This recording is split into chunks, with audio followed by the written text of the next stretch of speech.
My name is Diana Ferguson, and I'm the legislative staff attorney for the Florida Association of Counties. I represent the association on environmental, agriculture, energy, and utilities issues. We lobbied several environmental issues this year. Probably the overriding theme was the concept of streamlined permitting and regulatory reform.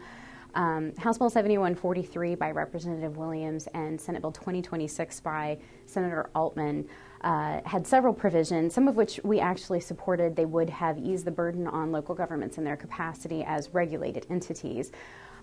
However, there were several problematic provisions in those bills, one of which was a retroactive moratorium on new regulation at both the state and local level. That was problematic for several reasons. It would have caused Florida to be in violation of federal law. It would have actually prevented state and local governments from providing relief to the regulated community, and it would have prevented local governments from having stricter environmental protections than the state. We worked very hard to get that provision stripped out of the bills. Another problematic provision was the habitat preemption.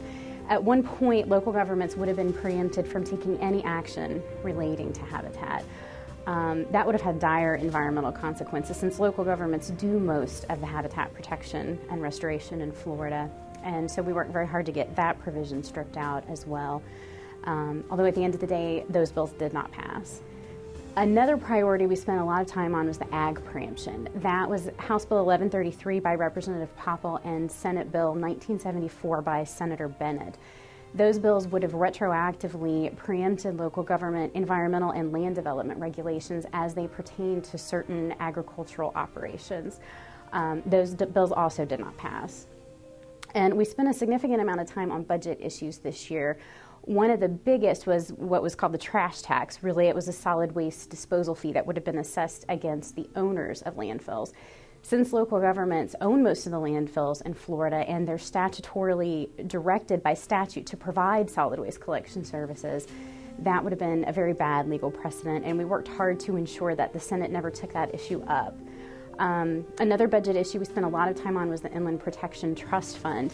This is the money for petroleum cleanup in Florida.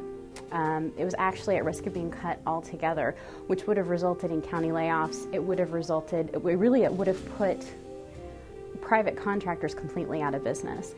At the end of the day, the legislature authorized bonding, which should result in about $90 million for the program.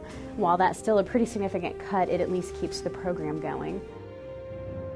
Overall, we had a very successful session, environmentally speaking. We stopped a lot of bad policy, but we couldn't have done it without the help of county staff, and so we appreciate all the work that everyone put into helping this session.